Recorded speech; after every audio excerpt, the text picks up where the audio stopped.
Hello and welcome back to Painting Classic Cars, where we thought we'd do a little run through on minor paint repair. We've got this really lovely early, I think it's a 64 and a half, it's really early. I mean, it's still a 260 V8, so this is a really early Mustang. Later ones were 289, really early ones are 260. So enough geeky info. Really early Mustang convertible here. Customer came to us because down a narrow lane, white van man was coming the other way at a fair old rate of knots and just glanced down the side of the car. Now, there's no real panel damage, but if you sweep in here, Lou, you should be able to see. Customer has dropped a bit of paint in here just to stop it going rusty, but we've got a big scratch all the way down here. And remarkably, that's the only point of a dent. The rest of this is just paint damage. So really, really lucky. We can get up behind there and just press that out a little bit, and then it will have a slight repair. Now, the reason we're doing this is something we get quite often, and I'm sure all body shops do as well. In fact, I know all other body shops do in sort of modern paint repair. This wasn't the case with this customer, but we'd get damage like this, and someone would come in and say, I just need that bit painting, so can you just paint that bit? And the real answer is no, we can't. Yes, we can, but you're not going to want to pay for the finished result because it's going to look bloody awful. So to get this damage here repaired, we will paint the whole wing. And when you tell a customer that, quite often, if they're not familiar with the process, they'll be aghast, really, that we've got to paint the whole wing just for that. It's not as big a job as it sounds. It's actually less work to paint the whole wing than it is to try and make a small repair in there. So what we thought we'd do is we'd take this opportunity to run through this process with you. Starting off, the first thing we're going to do, or first thing we need to do, if I come over here, is we need to get a colour match. Because whilst we are painting the whole wing, there will be a blend involved. So we need to match this. This is a panel that we're painting. We need to match it to this panel here. So the first thing we need to do is get this bit of paint looking its very best before we scan it. So all we do is a bit of the G360 super cutting compound, which the car is clean. The guy keeps this clean. So we're just going to take the very top layer off of here and make it as clean as we can, ready for the scan.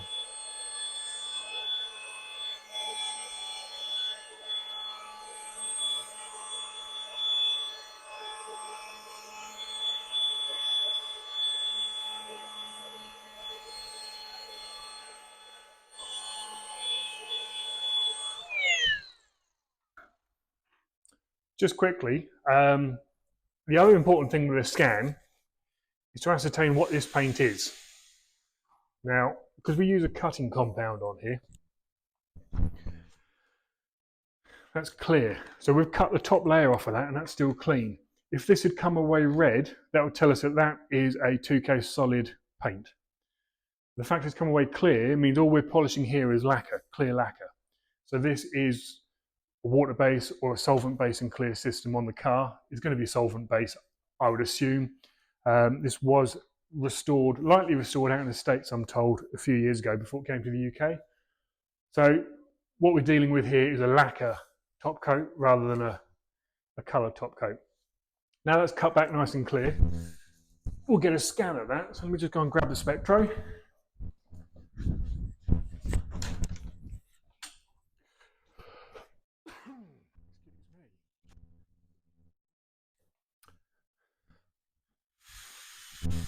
Right, many paint systems have these, paint schemes have these. And of course it's out of calibration. No, we're good to go actually. Right, so what this will do, this will take 5 very detailed images of this colour, turn them into a computer file that can be analysed on the screen, and the system will come up with its suggestions as to the best formula to match this colour. There we go. So if we bring this now into the mixing room,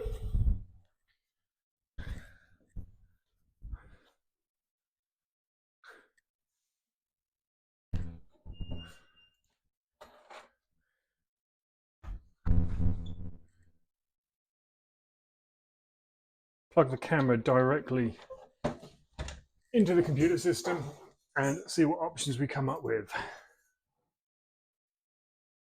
As we have touched before with other videos, this is just a starting point. This isn't going to be a 100% guarantee this is the color you need, but it is our starting point. Perfectly match the color that's on the car. Confuse what that is and see what it comes up with.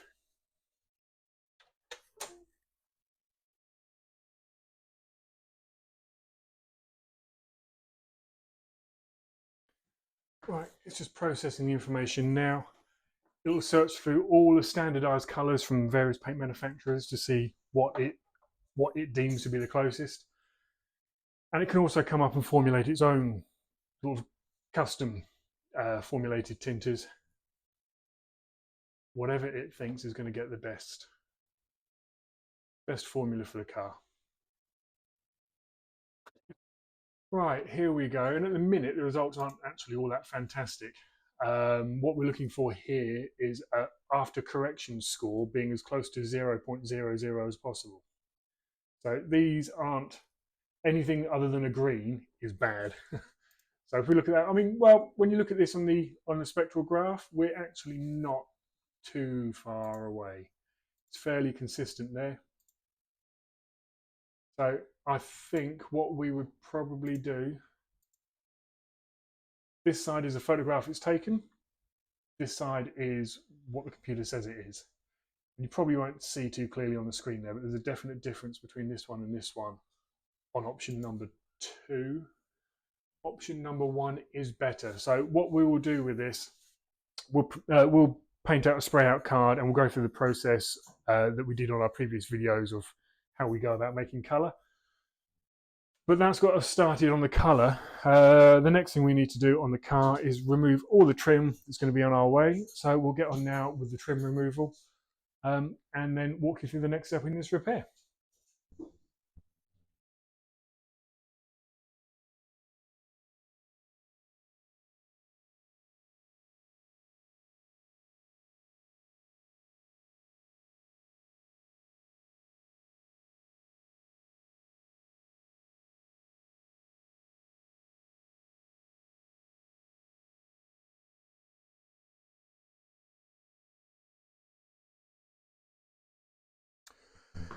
Right, well, we wouldn't normally do this in the booth. It's just, this is great light. It's a really minimal job. We're going to have the hoover on any filler work that we do in here. So the booth, you don't want dirt and debris, but this is so minimal. Workshop's really busy, and it's better light to show you what we're doing. Anyway, there's that out of the way. There was a tiny, tiny bit of an impact mark just here, which we should be able to get out. Access up here is really limited, so it's just going to be a case of finding that there,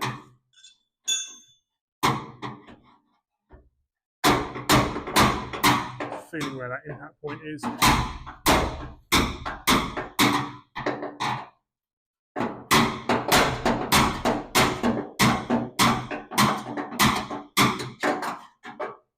Thankfully, it is such minor damage. We can just pop that a little bit more. Oh, I've lost it. There it is. It's so minor. You're trying to find it in here. I feel on the back of that panel.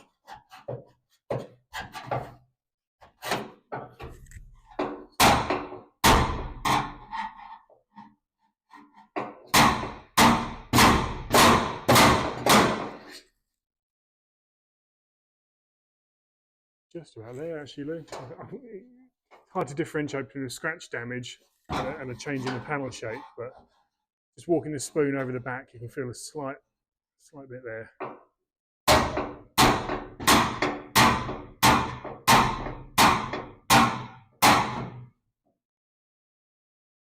Right, I think that's good. Ready enough to hand over to you, mate.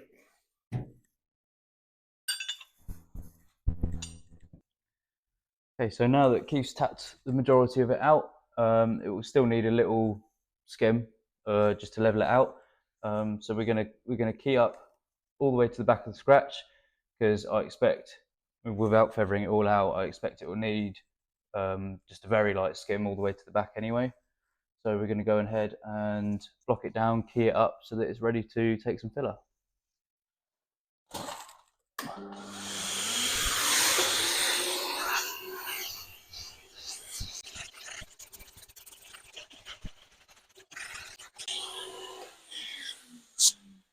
Okay, so I believe that the customer has put in a little bit of touch-up paint through the scratch, just for the time being, before the proper repair. So any of the touch-up I'm actually taking out, because the filler will only adhere to what's there. So if the touch-up paint isn't adhered properly to the paint and the filler adheres to the touch-up paint, then it's only as good as the adhesion between the touch-up paint and the panel. So if we take all of that out, that's just about ready for a skim filler. So if we go around after, make sure it's not dusty, go around to the filler bench. And we will start mixing up some filler. So the filler that we use is Noble's Blue Light for Classic Car. We use elastic fibre and glaze as well. The elastic fibre is more for build, this is more for lighter skims, and then the glaze is just a finishing putty for the top, for any top layers.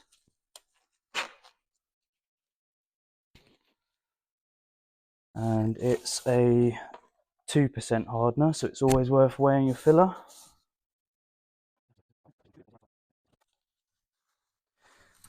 You've got to make sure that you mix your filler very well, otherwise you'll end up with bits of filler that haven't gone off properly, which will stay blue. It's nice that this filler has a mixing indicator, so when it is all mixed properly and it goes hard on the panel, the filler turns white.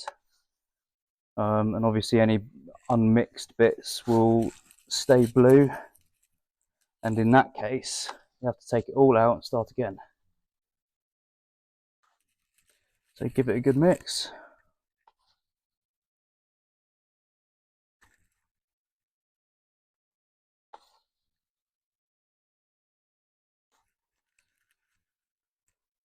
That should be enough. Let's go ahead and get it on the panel.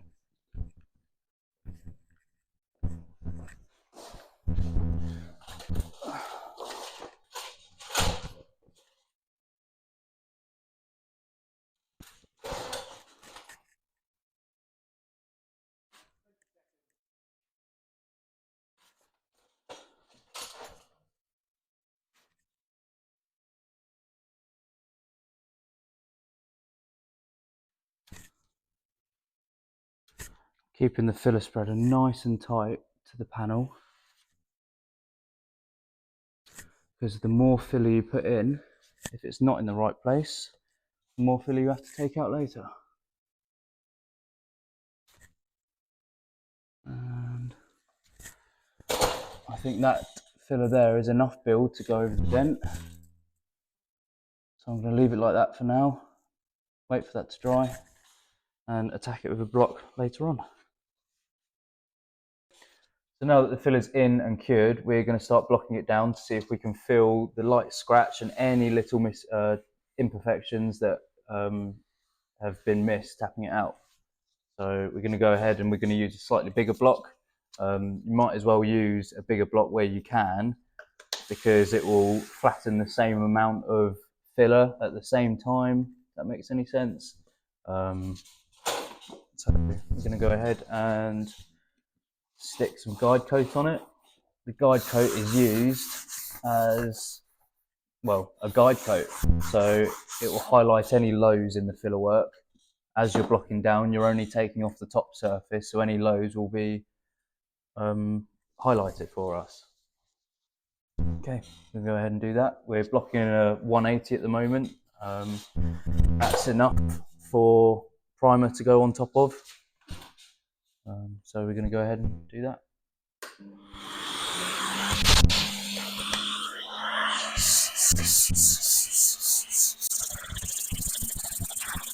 So here's quite a good example of the guide coat. So this is where the original scratch was, if you can see that, the black through there.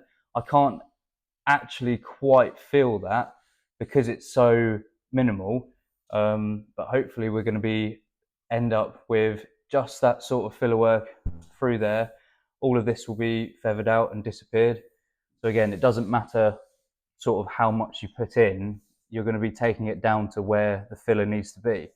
But obviously, when you can, put as little filler in as possible, so it leaves you with less work to block down later on.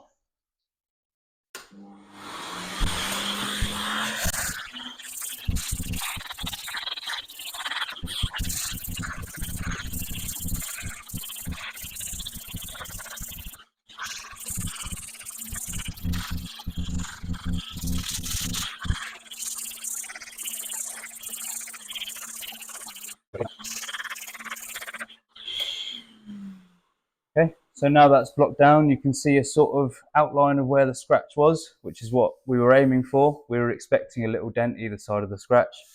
So that all feels really, really quite nice up until this point, which is still a bit of a low point as highlighted by the guide coat. And you can see here we're just breaking through to metal around on both sides, which means that this is still too low. So we're going to go ahead and put a little wipe of our dolphin glaze that we've got, which is finishing putty, which is for Spectral. Spectral's Novel's dolphin glaze, that's the one, sorry.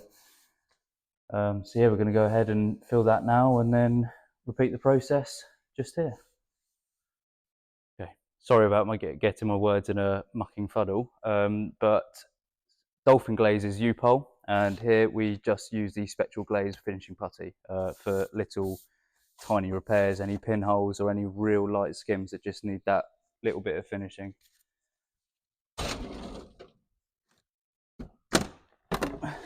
Just going to get the hardener. Again, it's a 2% hardener. However, because we're using so little for this one, I'm not going to use the scales because likelihood is the 2% won't even show up on the scales. So just going to use the rest of the putty that we got in this one. Enough. A small amount, 2% hardener. And again, give it a good mix, as with the blue light. Again, the glaze has a mixing indicator. As you're mixing it, it's blue, and as it goes off, it turns white. So exactly the same as the blue light. If it dries and there's still little blue streaks in it, then they need taking out and putting back in with fully mixed and cured filler. So it is very important that you mix it very well.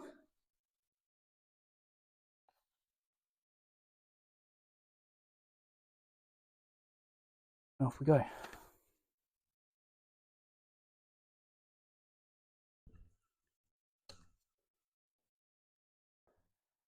Probably mixed a little bit too much up for this one.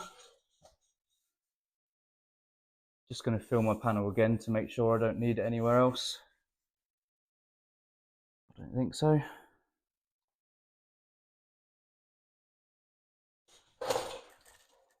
I like using the longer side of the filler spreader for intricate bits like this because you can actually curve it to the shape of the panel. And as you drag it across, bad example, as you drag it across, it just follows the shape of the panel very nicely. Again, minimizing the amount of blocking that you need to do later on. Try and get it as smooth as you can, minimizing any sort of pinholes you might encounter later on.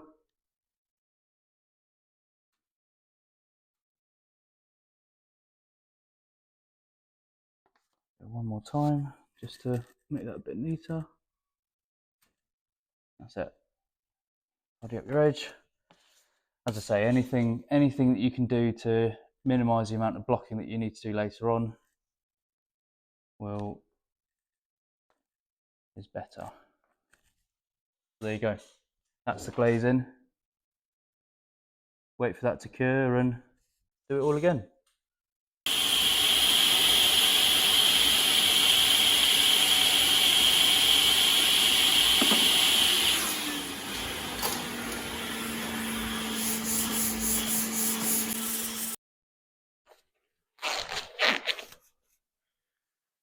Right. Obviously, as you saw, handed over to Luke for the filler work on this because he's way better at it than I am. The filler work and so on, I can do filler work. Filler work's not difficult, but doing it well, first time, Luke's just way better at it. There's a certain feel in your hands where he could do that, straight away say that's low, that's high, that needs that, straight off the bat, whereas I'll take a few more stabs at it. So there's enough praise for Luke. Try and keep that camera still, Luke, as you chortle away to yourself. Next stage then. First off, we've got to degrease where we've been. So we've got to get this all masked up, ready to get some primer on it. Now, we're only spot priming this. We're not priming the whole wing. There's no need to prime the whole wing. The paint on it is really good. It's just a shame about this bit of damage. Although there is, down the bottom here as well, I've got a tiny bit of damage just down here, which has nothing to do with the truck coming the other way. I think it's a stone chip or something, so we said we'll get that done while the paint's in the gun. So we'll do a little spot prime down here as well. But what we're going to do for masking up and priming, because it is only a spot prime, we don't have to go too mad with the masking, but what we have to do is get it right. Now, we want a nice soft edge on this, which use your knee and just roll the tape in half and off your knee. So now I've got half the tape sticky, half of it is not sticky. Because what I want is a nice soft edge. But I don't want any hard lines that I've got to try and feather out in the masking. So just by doing this as the initial mask,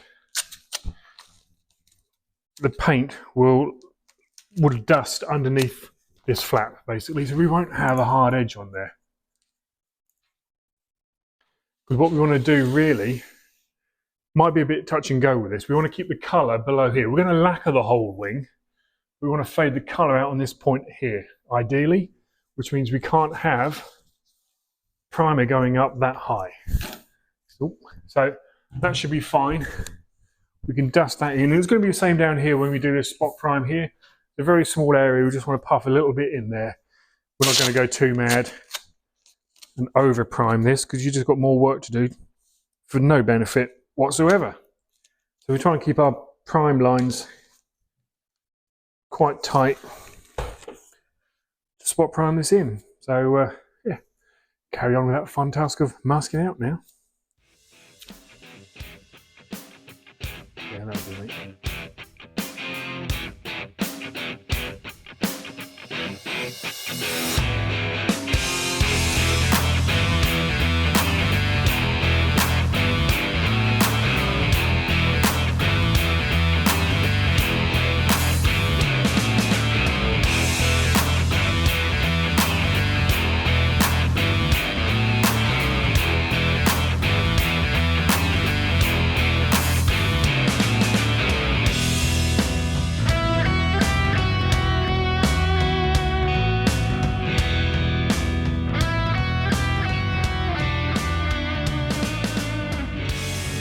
Right, we've sanded down into a 320 now, ready for the primer. This is a quick repair, so it's not going to hang around forever and a day. This will be coloured later today. So we're going for the 355 acrylic primer from Spectral. And we're going to use the Air Gunzer, which is a division of iWater. We're going to use a little Air Gunzer hot rod gun, which is a really nice little spot priming gun, so we can control where the flow goes because we're not painting the whole panel. So in the booth, where we'll get noisy, we'll get some primer down.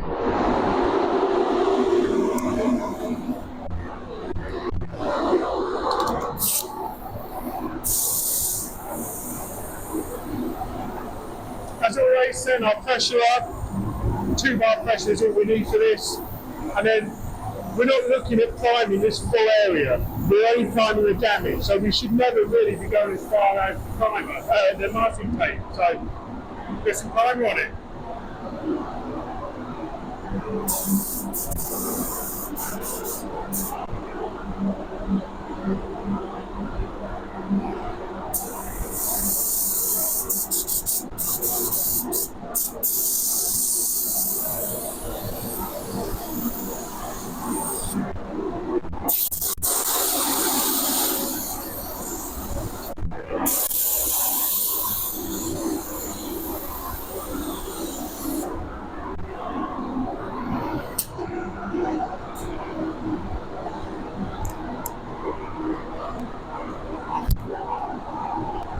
That's it, 1 coat. We will put 2 on it, but we're not looking at going any further than there. So we've got nice soft edges all the way around here, soft edge around here. Just go a little bit with the second coat, let that bake off, and then we're ready to prep.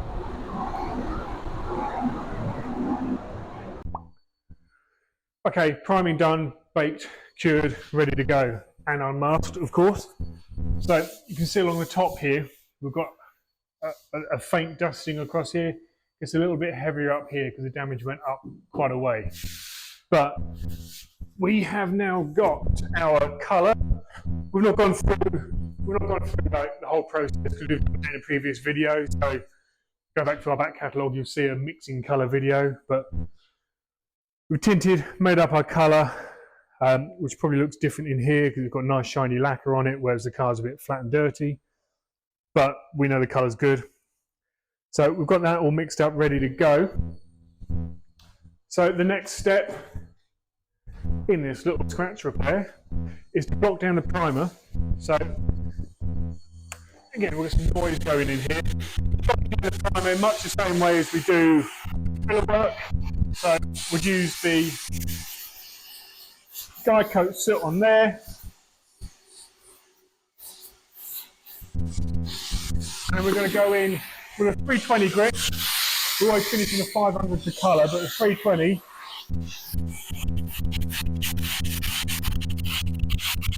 can see at the top here where we've gone on really light and dusty. That is just blocking away really nice now. So we know we're not going to have a hard edge on there. I'll go a little bit over on that corner.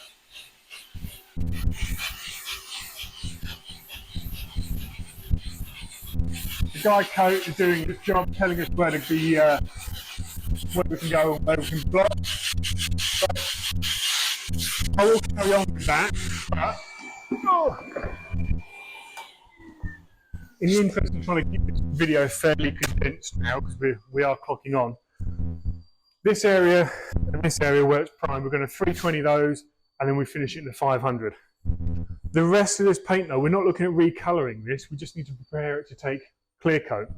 So what we'll do is with a 500 soft pad, which is in a 500 grade, all we do is we go around the edges, lightly keying them up. We're not looking to break through anywhere here. We just need this to be done and scratched up effectively to be able to accept the clear coat and have the clear coat adhere to that. So that looks pretty horrific right now, but I'll go through the whole wing and we'll get this whole thing prepared up, ready for our paint, come back and do another to camera piece, and you'll see what we're left with in an acceptable state, more than acceptable state, ready to get colour on. So I'll carry on now, just finish off this wing, probably have a little GoPro on the go, and then we'll be back soon, tell you where we're at before we go into colour.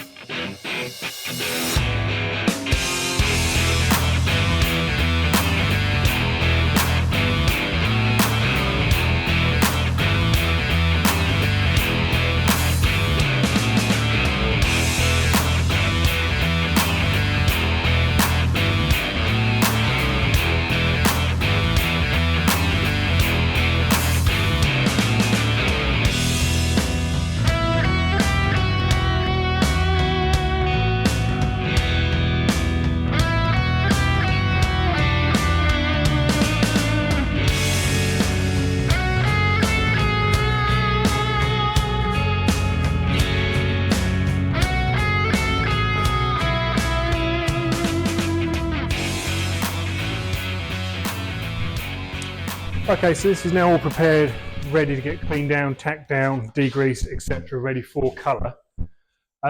So all we've done is key this up so it's a matte surface, and now the clear coat will adhere to that without any problems whatsoever. We are really tight up on here on this line. What I really want to try and do is keep my colour this side. We might have to flick it over just a little bit, but we'll try and keep the colour nice and tight to that top. So we'll put a folded edge along here like we did with the masking, with the primer rather, and then sheet this off so that we're not getting anything coming over here. With the wing, we also wanted to keep this really local, which is fine. We're going to do that to a degree. Just a point. We're not being lazy with the aerial. We would ideally have it out, but it sees halfway up, halfway down, and it's hardwired. So without taking bits of the dashboard apart, that's as far as out of the way as we can get. So we're masking that out. I lost my train of thought. We will feather the colour out here, through here. These repairs down here, in prepping this up for lacquer, it has unearthed, we've got 3 little marks here, which are in the existing base. You can't feel anything, they're perfectly smooth, but they're in the existing base. So what we'll do is when we come with a colour on the wheel arch, we'll colour here, and we'll just let it dust over here, so it will kind of fade out and cover these 2 dots, and then bring it down here, which will make more sense when I'm doing it, but that's where we are at. Now time to clean it all down, blow it all down, mask it out, degrease it, tack it off, get some colour in.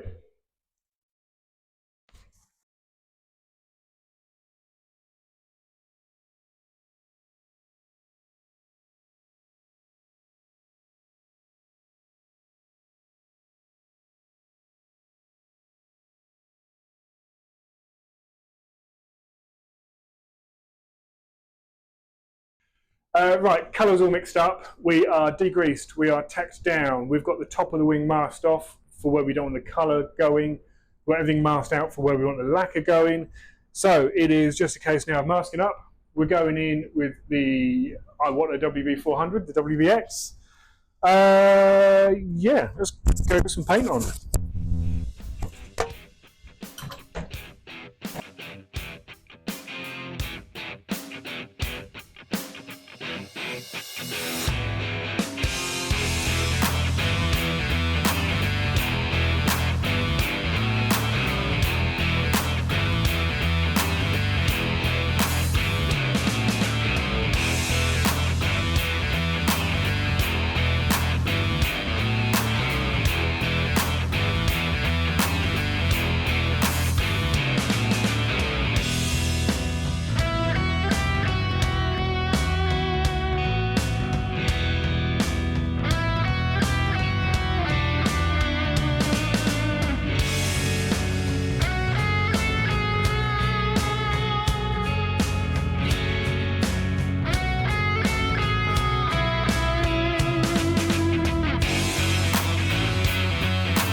Okay, there's the base coat down. We'll turn the booth off momentarily because it is really noisy in here. So there's the base coat down. We've blended it out into here. You can see this is a bit gloss, this is a bit matte. So that's all good to go. It is now just a case of laying on the clear coat. So we've taken off our masking up the top here, where we've got a nice soft edge down the top, which will disappear under the clear coat. So once we get the clear coat in, that'll just uniform everything and it'll be good to go. We just need to give it a quick tack down where it's been masked off. Make sure the masking is all still good. And then we can go get some lacquer on this, which will see the completion of the job. Now with a tack cloth, you just need to be quite gentle with it. You don't want to be dragging anything through fresh paint. So you can't paint clear coat over the top of wet paint, which is why we just let it all flash off. And so we're just picking up little bits of dust residue from the top surface here, which would stand through on the lacquer. So there's a real gentle tack down. You're not looking at scrubbing anything off or cleaning anything off. It should be clean enough. It's just atmospheric dust. So we come into the mixing room quickly, Lou.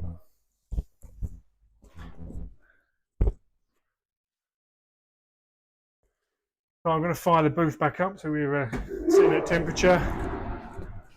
Just quickly with what we're going through, we've got the air-fed mask with the isocyanates and the clear coat, 50500 lacquer from Spectral under the Noble banner, and of course the WS400 Series 2 from Iwata. So I'm going to leave you here, Luke, and I'm going to go in and get some clear coat going on.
Okay, all done. I've changed mics, so hopefully the sound issues we were having earlier are done and dusted with. There we go, all done, all baked, masking off, as you can see, obviously.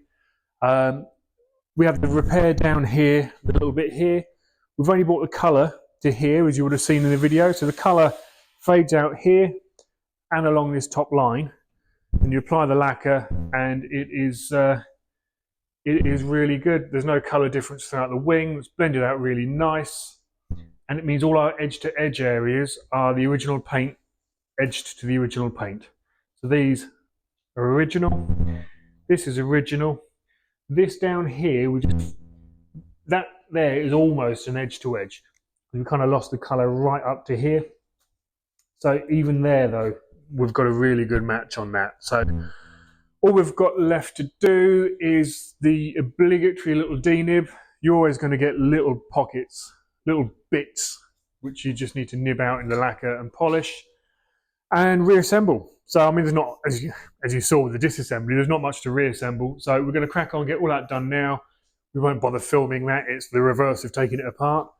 But we'll call time on this video there on how to properly repair a decent heavy scratch in your classic car. We'll put it all back together. We'll finish the video off with a little walk around once it's all done and dusted. Sadly, winter is here. I mean, if you have a quick look out there, it's wet and horrible. So we won't be doing an outside video because it will get wet and horrible. So we'll get it all moved over so we can get good side on access. Finish the video off with that. Thanks for watching. Hope you found it interesting. Hit subscribe as ever, and we will be back next week with some more videos.